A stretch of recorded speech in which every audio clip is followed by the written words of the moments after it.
So I'm doing a series of 3-minute reels like this to tell you more about model drawing magic and to give you tips and ideas along the way to get you interested in how we work in there.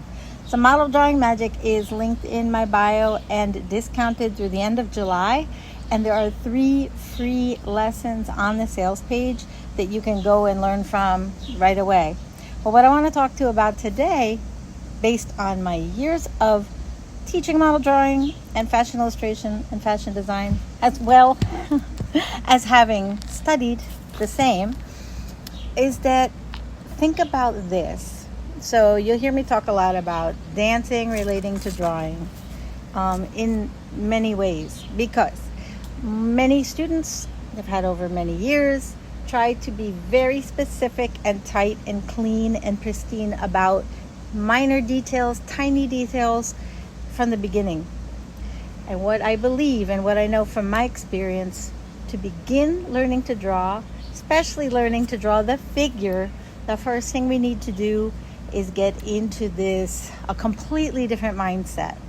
One that isn't focused on fine lines yet, but in the overall shape. And we do this through drawing what we see, drawing from observation.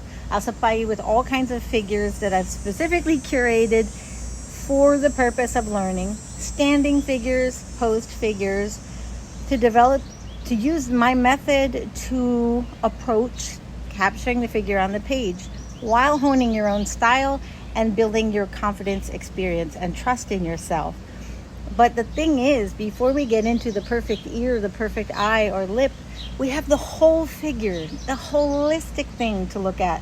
So we're going to be looking first at the whole shape, because none of the detail lines matter. None of the micro details matter until you get the macro in you.